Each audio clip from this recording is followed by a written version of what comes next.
welcome to episode 132 of the Private Property Podcast. I'm your host, Zama. It is the Wednesday edition of the Private Property Podcast, and as usual, we certainly have somebody from the Absa home loan teams joining us this evening. And it's actually a conversation that flows so well after not just last week's conversation that we had with the Absa home loan team, but also from yesterday's conversation. Of course, yesterday we were looking at if you are an entrepreneur, you're self-employed, or perhaps even a freelancer, and you wanted to access a home loan. These were the things that you certainly wanted to be aware of.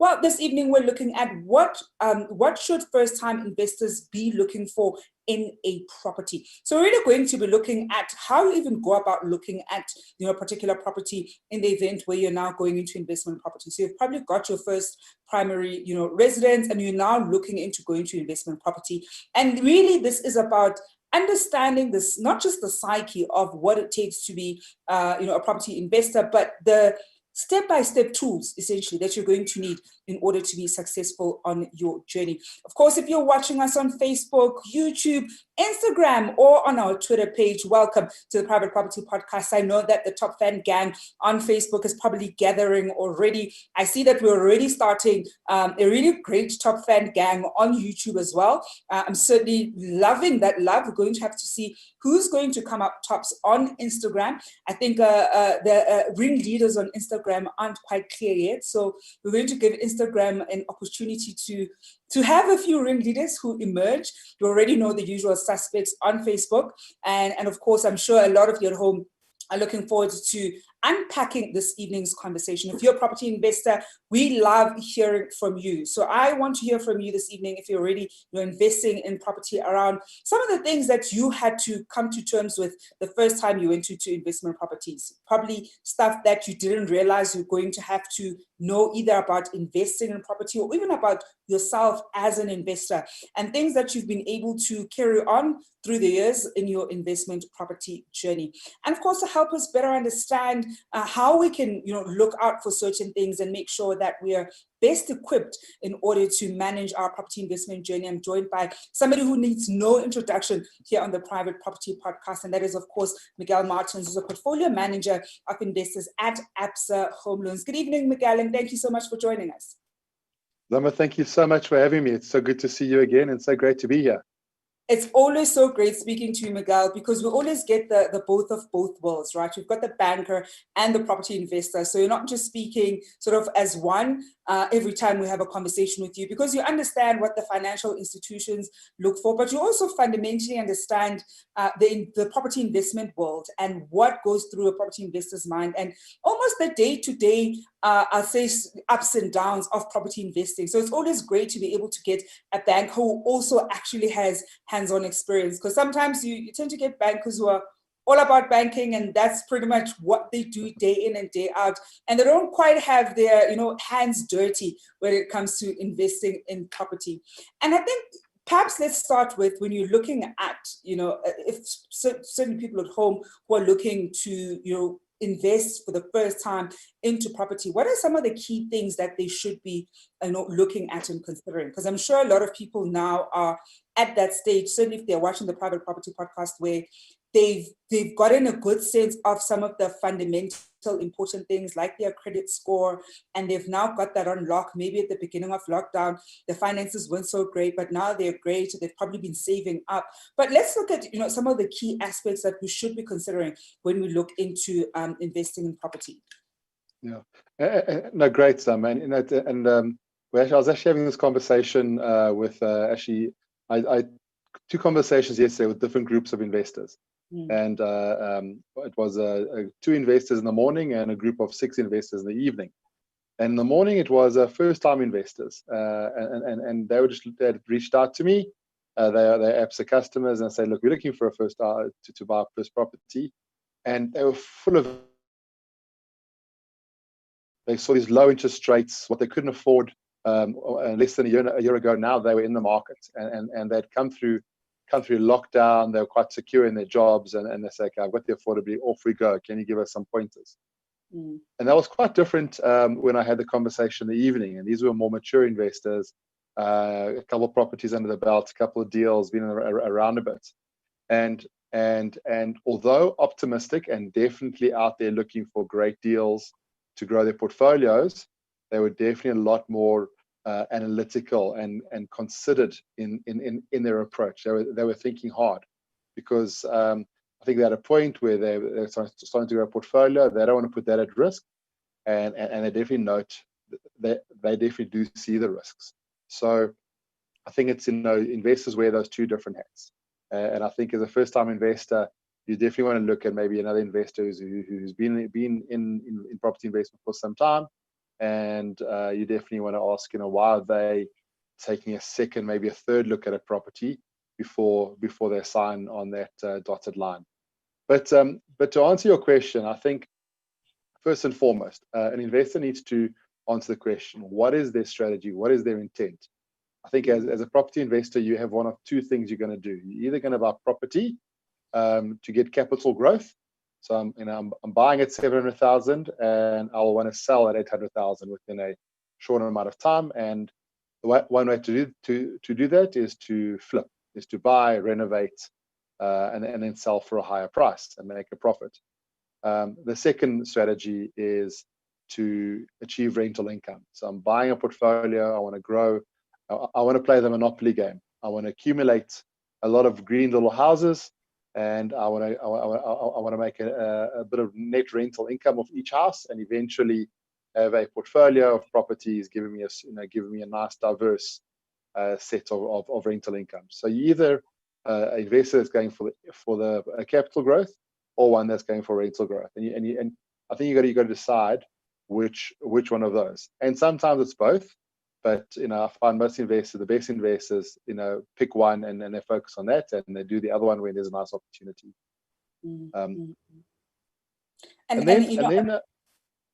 I was just about to say, Miguel, before we move to the next thing, I think one of the really key things with that is also understanding that you are able to, as you're saying, that some investors do use a hybrid of both. Because sometimes you might find that perhaps when you start off, you might be doing it for that net rental income, and perhaps your ambitions as you kind of keep moving forward, you're thinking, perhaps I want to go into a little bit of flipping or buy some for capital appreciation. So it really doesn't mean that once you've sort of chosen one strategy that you are going to only be stuck with that one strategy throughout the duration, we'll say, of your investment journey. Sometimes you get a sense of different kinds of strategies or different kinds of properties that lend themselves to different strategies. I think the very key thing when it comes to choosing the strategy is it also just helps inform those first few properties that you buy, because you know that this is your investment ethos. If you're looking at net rental income, you're not going to look at properties where every end of the month you need to top it up with, let's say, an extra 500 or 800. You want properties that actually give you that extra 500 or 800 at the end of the month. So understanding why it's so important to answer the what's your strategy question early is so crucial. Wouldn't you say, Miguel? Absolutely. And one way to get to that, and you see talking about strategies and different approaches, is go out there and invest in yourself. Get the education, whether it's picking up Rich Dad Poor Dad by Robert Kiyosaki, or getting onto some of the blogs, reading the articles on private property. Has a fantastic library of articles, and they go back 10 years, and the principles remain the same. But really, I think the point is, if you invest in yourself, invest in learning about different strategies. There are 100 different strategies out there. I think for the most part, we probably really talk about 3 or 4. Whether it's flipping, buy to lets, Airbnbs. There are so many different strategies. But I think it's understanding which one fits you, which one that you feel more comfortable with, and then going out and applying that strategy. And of course, try to become a specialist. So if you're going to be building a rental portfolio, then really go deep and understand what it is what's required in understanding that. Get to know, where can I find a great lease contract. So at Absa we partner with TP, and their lease contract is one of the strongest in the market and most credible. Understand why. get to understand how to manage a tenant, and almost become, a lettings agent in your own right, have that level of knowledge. Because if this is what you're going to focus on, and this is what you're going to do, and this strategy you're going to drive to reach your financial goals, then really prepare yourself, and it's in the interesting journey of just growing your knowledge in those different aspects. Mm-hmm. And Miguel, I mean, when we talk about strategy, how important is it to establish, whether you're going to, for example, be buying, freestanding, freehold houses, or perhaps looking at sectional title? Because I think that's one of the pressure points sometimes. I mean, if we look at, the cost of levies in the past couple of years and the rise in cost of levies, I've seen some, property investors saying that eats into their bottom line so much that they would rather not buy into sectional titles, whereas others look at how their target market is also values things like your safety and don't want to necessarily live in a house all by themselves. So as you're almost thinking through the strategy that you're going to choose in terms of whether you're going to be looking at capital appreciation or perhaps even exploring, the net rental income, how should we be thinking about, your freehold versus your sectional title communities? Yeah. So if I had to suggest to a first-time investor, would be to consider sectional title first, but a more sophisticated investor, freehold, and I'm going to tell you why. So sectional title. So in terms of getting a great discount, buying a property at a discount. So sectional title is more difficult to find opportunities which have a significant discount, because the 3 1-bedrooms in a row are not going to differ significantly. And even if that particular apartment is not in a great shape, maybe it's new carpets and a paint job. That's really going to improve it. Whereas a freeholder house, 3 houses on the same road, one might have 3 bedrooms, one might have 4 bedrooms, one might have a double garage, one might have a pool.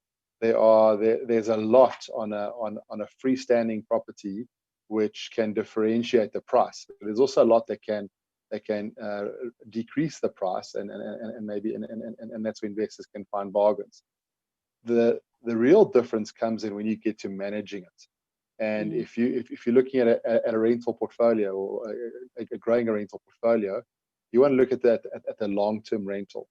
On a sectional title, what's it to manage? You've got a body corporate and a maintenance crew that manages everything outside those 4 walls.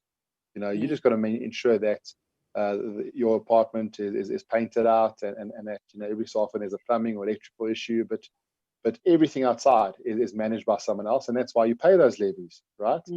Whereas in a freehold or freestanding property, you're responsible, or it's your responsibility, whether you delegate it to your tenant or not, to ensure that security is kept in place, the gate motor is working, that you put some cash aside to repaint the property every 5 or 6 years, etc., etc. And believe me, a garden is something that can get destroyed very quickly, or worn out, let's call it. But a garden and plants is probably one of the most expensive things to ever try and get back into shape. So experienced investors will understand that. They'll understand how to manage it and how to work with it. But if I was getting into property investment, and my first couple of properties were definitely sectional title. I learned how to source a tenant. I learned how to manage the tenant. I learned how to manage some of the maintenance issues around, but it was limited, it was confined. I didn't have the complexity that comes with a freestanding property.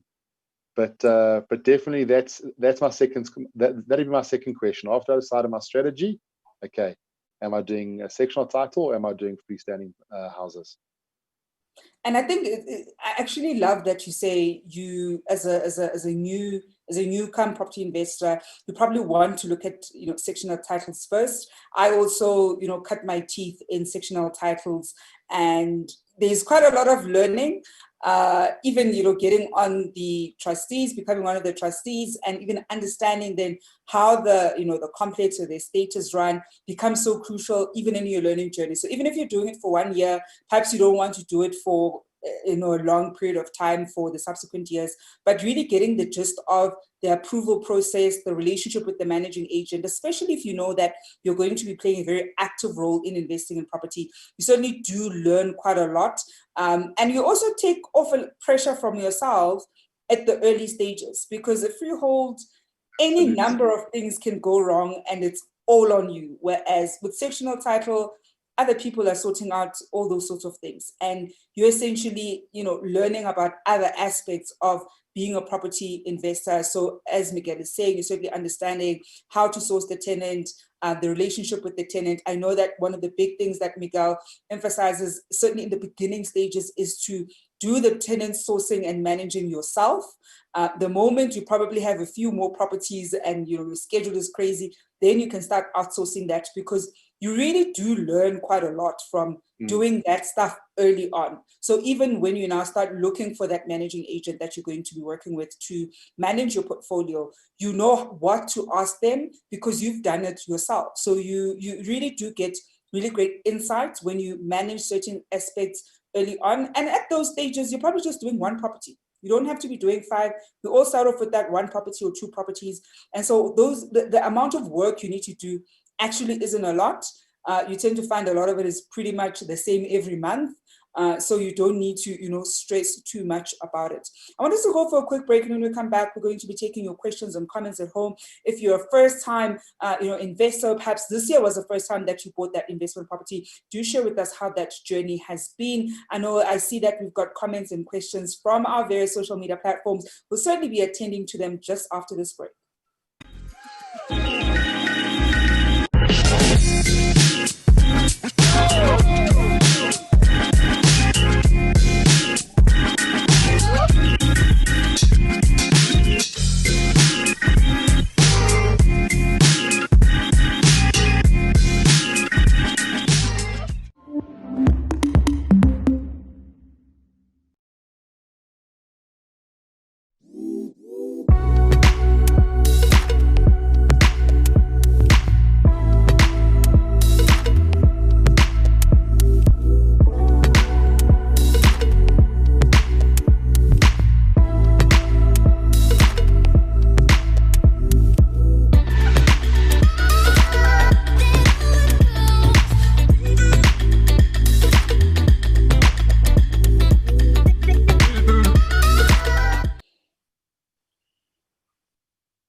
Welcome back to the Private Property Podcast. I'm your host, Zama Khumalo. It's an Absa Home Loan Wednesday here on the Private Property Podcast, and we're looking at what first-time investors should be looking for when looking for an investment property. And not only do we always have Absa Home Loans on a Wednesday, but of course it's also when we have the first-time home buyers show with Esty Claassen right after the Private Property Podcast. This evening, she'll be looking at considering co-ownership. Here's how a joint bond worked for us, and she'll be in conversation with Ugugu Mazibuko, who's a home co-owner, as well as Utepo Ngaleka, who's also a home co-owner. So if you're exploring, co-ownership, then certainly you want to make sure that you catch that podcast with Esty Claassen just after the Private Property Podcast. And as usual, we are taking your questions and comments here on the Private Property Podcast. And Portia Leklabe is saying great insights from Miguel. That's on our Facebook platform. One of the top fans, Ubong Sabakwena, saying Mr. Property is always cheaper 5 years ago, is in the house today. Love this guy. I see that Miguel has some fans. And our other ringleader, Usemi Mahlatsa, saying Miguel doing what he does best, adding value to our property portfolios. And of course, I was saying even to Miguel off air that he's got quite a few fans who are giving him kudos and absolutely loving the insights that he is giving. We also got a question here from Facebook coming from Anel Ndlovu, who asks, does one always need to have funds to invest in property? And Miguel, I think this is quite a great one, because a lot of property investors always like saying they're using other people's money, but they never really give people insight into how you do it, because not everybody has the ability to ask family. So the family and friends one, I want us to almost do away with that for a little bit, because for many, that probably isn't an option. So how do people start investing in property when they don't have their own funds to essentially do that? Sure, Zama. That's a whole evening's discussion in itself, right?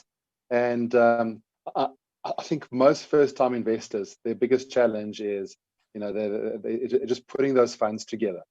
But I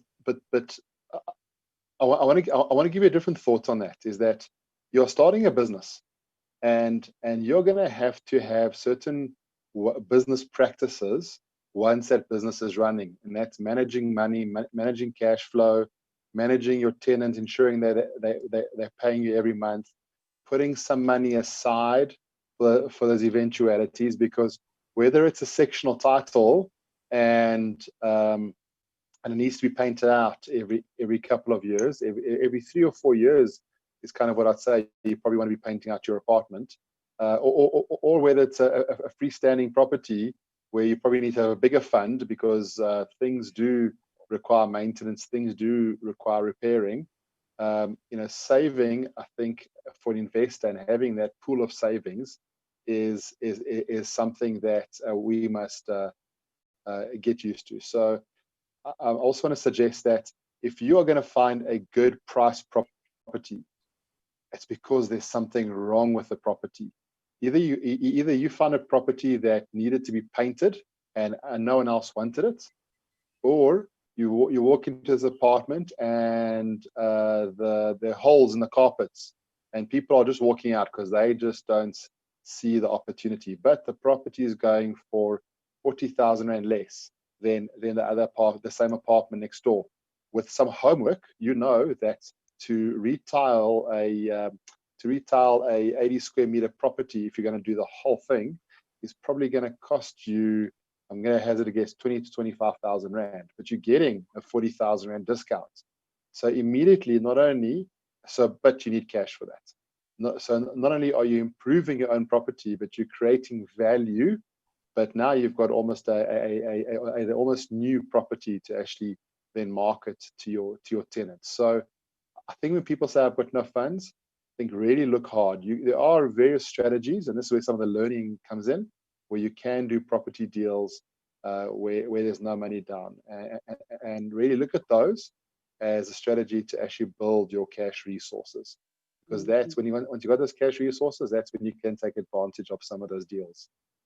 The banks do give 100% loans. Absa definitely still giving 100% loans, and that'll cover the purchase price.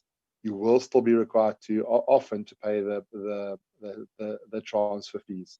So that's a reality. That's why not everyone has a property, but that's also the opportunity for us as investors who see the long-term benefits and who can really discipline ourselves to do some saving up front. What I will, promise, Mandlovu, is that we'll actually explore this topic in an episode on its own, because as Miguel has pointed out, that this actually is one of those questions that you can spend a whole episode sort of trying to unpack the various ways which you're even able to put together a deal and access property without putting down your own money. And also the pros and cons of not putting down any amount of money, because sometimes investors will actually want to see that you have your own skin in the game in a deal that you say is really good. So being able to have those funds and being able to say to them, you're putting up, whether it's 5 or 10% in a deal that you're putting together, also puts them at ease that you're not just going to be playing around with their money and potentially even lose it. So we're certainly going to promise an episode at exploring using other people's money, because I know that that's a term many of you have heard. I know a lot of property investors like, saying that term quite a lot, but they never quite give you the tools that you need to be like, here's what you actually should be doing if you want to be using other people's money to build that property portfolio. We've got a question here from Rudy Scholz on Facebook, who asks, how do you get to buy your second property if your first one is on a bond? I love this one, because presumably that first property would be perhaps your primary residence, and you've now, let's say, been living there, even if it's been for 4 months or whatever number of time, and you now want to, buy that second property, you also want it bonded, and this one, for you, it's your ambitions of it being your rental property. So how, Miguel, do they go about doing that? Okay, no, so that's an easy answer, but it's hard to do. And really the answer is about taking the long-term view. If you are serious about growing a property portfolio, let me start again. Your first property you ever purchase is not going to be your dream home. I think everyone aspires that their dream home is going to be something we saw on Top Billing, or we saw in a magazine somewhere, or something close to that. Homeowner magazine, yeah. Yeah, homeowner magazine, exactly. Your first property is going to be awesome. It's going to be cute. It's going to be versatile, flexible, close to work, all that kind of thing, right? But it's not going to be your dream home. Therefore, don't go and utilize all your affordability on that first property, because it comes down to affordability. When you go to the bank and you do your affordability calculations, the bank's going to tell you you can afford 1.5 million. If you go and utilize and you buy your first property at 1.4 million, and you go back to the bank a year later and say, I want to now buy my investment property, the bank's going to say, well, assuming nothing's changed, your income hasn't, let's assume income stayed the same. The bank's going to say, well, you can now afford 100,000 because you use the 1.4 million up of the 1.5. It comes down to affordability. So first and foremost, and even if that means you possibly have to consider even renting out your primary residence, or doing or selling it, etc. I don't want to suggest you make that drastic do that drastic an action, but it really is, if you're serious about building a portfolio, your first property, your own property, really go and find something that works for you. Go find something at 800,000, and it allows you enough room to look at that investment property. Once you got that investment property, then you come back to the bank, and now you have rental income that you're getting from the investment property that you can add on to your salary, and that extends your affordability to some degree. So always look at that. I always look at my next property purchase. I always look at that in terms of what it's going to do for the property purchase after that. Because the reality is, once you make the property purchase, you're stuck with it. It's not something you can just buy and sell. It's not like a car. It's expensive to get in and expensive to get out. There's agents, commissions, etc. So always think about this purchase, this investment property. I'm looking at that, and at the moment, how will that help me for what comes afterwards? So it really is about being serious about building your wealth, building your property portfolio, and really and sometimes making the hard decisions to enable you to get that. So here's my 2 cents worth. Let me share. I had 3 sectional title apartments before I ever owned my own property. I was renting. So as an investor, go and rent. You can, and the reality is you can rent for more than what you can buy. So you can probably go and rent and have a better choice. It doesn't eat up your affordability, which allows you to focus on building your investment property portfolio. So that's a thought that some can take away and go think about. And I think one of the big things, Miguel, is, and I'll add a little bit. I mean, when I even reflect on my own journey in terms of how I started out, is, and it's a tip that I sometimes give young professionals, that suppose the bank says you qualify, you do your pre-qualification with the bank, with the bond originator, you find out that you could afford, say, 1 million rands. As you're saying, certainly don't max it out. I went, I'll say, the extreme end. So I went and then I looked for 2 properties that were within that 1 million rand band, and was even fortunate enough to still get them much lower than what that affordability essentially was. So still had a bit of affordability room left over, and you're buying 2 off the bat. I mean, that obviously does mean you need to save up for the transfer, for the attorneys and the transfer costs, but you're essentially buying 2 at a go. By the time you're ready to, do the next transaction, I was also get a little salary bump. You've also got now rental income, and you go back to the bank, you buy the next two. So I think sometimes it's strategically thinking or looking at your affordability. If you are able to get those good deals that are still within, your affordability, there's nothing stopping you from buying more than one property at a go. Just make sure you've run your numbers really well, because I think one of the big things is you don't run your numbers, or you're not prudent in how you're running them, and you end up having to finance everything. And also remember that you're going to be paying 4 lawyers. I think that's the very big thing. I mean, I always share the mistake I made, because I thought because it's 2 properties, I'm paying 2 lawyers. You're paying 4 because it's a bonded property. So I think don't make that dire mistake. Because trust me, you're probably going to pay for it quite dearly. We've got comments here from various social media platforms. I'm absolutely loving the love. We've got something here from Chris Kayoshe on YouTube, who's saying, always a pleasure to have Miguel on the show. And there's a question here that I actually want to bring up. It was a question that I really... it's also from Facebook. It's from Untlapo89. No, it's from Instagram.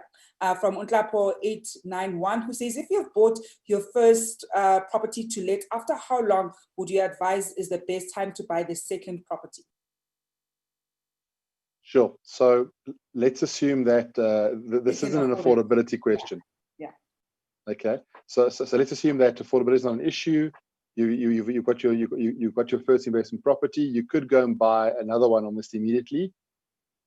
So from a bank perspective, the answer is that as long as you have affordability, we will lend you. So if we see that you got affordability for 1.5, and in October you apply for 750, and in November you apply for 750, we will most likely consider you and favorably, because you got the affordability. But I'm going to give you a slightly different answer to that. Take your time with the one property. Yeah. Again, we spoke about it earlier on. You've bought the property, find the tenant, manage the tenant, give yourself 6 months to get to understand it. See if this is for you. See if you're happy with it. See if you like that particular complex, because you might actually want to concentrate and have 2, 3, 4 properties in the same complex. It's definitely going to be a lot easier to manage. Of course, if a complex isn't managed well, then you might have 3 or 4 properties in a complex that they become difficult to sell, and maybe difficult to even rent out. But these things you learn by actually being there, by going through the process, by managing it, understanding that tenants don't all pay on the 31st of the month. That's what the contract says, and your lease hopefully says, but they might pay on the 2nd, 3rd, sometimes the 5th, sometimes they're in between jobs and they say, cheapers this month, can I skip it, but I'll pay double next month. And you learn that the contract says one thing. You can give that tenant notice, or you can say, actually, I've got a good tenant here. They're just going through a personal issue. We had it now with COVID. I'm going to give them a chance. I know they'll recover, but you need to carry it. These things you learn, and if you are stretched and you need to have that rent come in to pay the bond, otherwise, you're at risk yourself. That's a situation you want to really avoid and really manage. And there are various techniques. One is having a savings pool that you dip into only when you need to. The other one is maybe getting a bank facility, an overdraft facility again for those emergencies, etc., etc. But those things you're really going to learn for yourself. So don't be in a rush to go. I would say take it slow from 1 to 2. Take it slow from 2 to 3, from 3 to 5. You're just replicating what you've probably been learning for the last 2 years. But your first 1 or 2, take it easy, take your time. Go deep, get in, like you said just now, Zama, get involved with the trustees, understand how they're managing the complex, what goes into it. Give yourself time to learn and invest yourself in it. I see it. We've got quite a lot of questions and comments, especially questions coming from Facebook and Instagram. I already know we won't be able to get through all of them, so I'm already going to hijack Miguel and see if we can bring him back on next week, because I see a lot of, prospective property investors wanting quite a lot of answers to really great questions. So I don't want to shortchange any of you. So I'm almost preemptively hijacking him for next week, just so we can get through a few of the questions before, of course, we get ready for Esther Claassen, who's going to be taking over for the first-time home buyers show. And we've got, 2 questions. I'm going to tie them together. They're from Christy Carpenter, who first asked, do banks use 100% of the rental income or only a certain percentage when calculating your affordability? And the second question that I want to tie to that, especially because I know that Absa does this really well, is do banks consider future rental income? Okay, great. No, great questions. And that's how you grow your portfolio, is basically by enhancing your income. So banks definitely do utilize rental income. Different banks use different amounts. So Absa will use 80% of your rental income. So if you show us a lease, and the lease is let's make it easy, 10,000 Rand, we will utilize 8,000 Rand of that towards your affordability and add that to your affordability. And 8,000 Rand is roughly about 900,000 Rand in terms of affordability. So it can be quite significant. So we definitely do use that. You need to have a lease. We need to see that it's coming into your account. So the credit team does check that. In terms of future rental income, so Absa is the only bank that offers future rental income, and what that does is, and this is only for experienced investors. So you must have at least 2 properties. We don't want a first-time investor to use this and get themselves into trouble. I want investors who've got 2 properties and know how to manage a tenant. They know and understand the cash flow management challenges and how to work with that. So we will utilize the rent they expect to earn on this property that they're currently purchasing, and we'll apply a formula, and we'll use anything from 50 to 75% of that rental to add to their affordability. And that 50 to 75% depends on the area, the average rentals, the good standing ratios. We work with partners like TPN and a couple others to kind of figure that out. So yeah, we definitely use that. And we brought that in because what we found is that, and it was back to the previous the question earlier, we found that about 60% of investors have 2 properties, 60 or 65, and apologies, I forget the number, 65%. And then a further 20% have up to 4 or 5 properties, and it drops right off. And what we understood is that the majority of tenants investors got stuck. They ran out of affordability at 2 properties. They couldn't go into their third, and that's why we brought in the future rental income, to allow those investors to grow their portfolio based on the properties that they were purchasing. So yeah, we definitely can help with that. I'm going to pose the last question. I know a lot of you have sent us through, quite a number of questions. Like I said, I'm going to see if we can hijack Miguel and really continue this conversation, because I see a lot of the property investors now all have burning questions. I think a lot of us are looking at property as a another asset class that we can tap into, and of course we want to know as much as possible. And it's always great to, as I said earlier in the beginning of the conversation, it's always great to have a banker who's also a property investor, because you really do get the best of both worlds when we interact with him. I'm going to ask Zama Gweyama's question, who asks, advice for investors buying property for Airbnb instead of traditional renting. Sure. So Airbnb is currently in a funny place, right? And I'm in the personal belief that as soon as tourism's open, as soon as corporates are able to travel freely, etc., that Airbnb will go back to where it was, and I think it'll be a definite key part of the tourism and overnight stay market. So, but we're not there, and we're not quite sure when it's going to come back. So I think as long as the investor kind of understands that and gets an understanding, So banks don't finance based on Airbnb. We'll finance the property, and then how you use it, whether it's for long-term lets or what we call short-term lets, which tends to be Airbnb, that kind of thing, is really up to you. I think with the likes of Airbnb, there's the opportunity to make higher rentals from their property, or higher revenues from a property. But there's also the opportunity where there's also the risk that the property will be vacant for extended periods of time. So some properties, if I think around the Sandton CBD in Johannesburg, those properties are quite busy usually throughout the year because of corporates traveling up to Joburg, up to head offices, etc. And Airbnbs around that space, I understand, tend to be quite busy from Monday to Friday, not the weekends. But then come December, when everyone shuts down and goes on holiday, those Airbnbs are going to be largely empty. So Airbnb, it's its own business. It can be a very profitable business, but like any other business, I think you've got to specialize, you've got to understand, and you got to set yourself up for that. And I keep coming back to the principle: treat your property journey as a business. Think of it from end to end.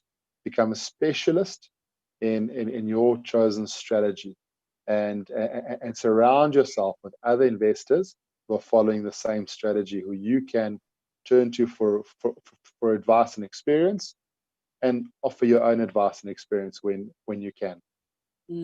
Well, ladies and gentlemen, we're certainly going to leave it there this evening. I see your questions, your comments on Instagram, Facebook, as well as Twitter and YouTube. I see even Francis Pascal saying very good real estate advice.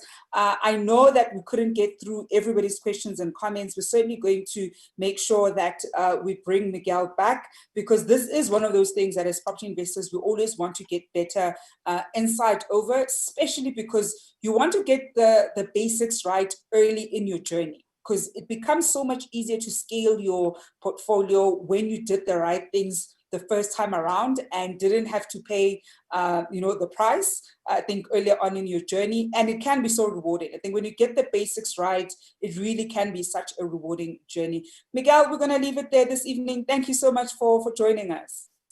Zama, that was lots of fun. Thanks so much. Look forward to seeing you soon. You definitely will be seeing us soon. I think your fans want you back. They certainly want the great insights, the great perspective from you. And I do promise that we're going to have Miguel Martins from the Absa Home Loan teams back again very soon, because we certainly want to pick up this conversation to help property investors, especially the new timers, in better understanding what goes into first-time property investment and some of the basics that you want to get right the first time around. Well, that's it from me, Zama Khumalo. I don't leave you alone this evening. I am, of course, handing over to Essie Claassen, who's going to be bringing you the First Time Home Buyers Show. I hope you will be showing her some love and looking at co-ownership. I think a lot of people, unfortunately, may not be able to buy a property by themselves, so may look into co-ownership. So how do you navigate co-owning a home with somebody? What are some of the things you should be looking at? What are the hard questions you want to be asking somebody you co-own with? Because it isn't always going to be, your intimate partner. It might be a family, it might be a friend. You want to make sure that you have those tough, difficult money questions very early on, so that you make that journey really well. I mean, it's a 20-year-long journey, so you really do want to make sure that you set yourselves up really well for that 20-year journey. That's it from us here on the Private Property Podcast. I'm back again on your screens tomorrow evening at 7 p.m. Until then, here's over to Essie Claassen with the First Time Home Buyers Show.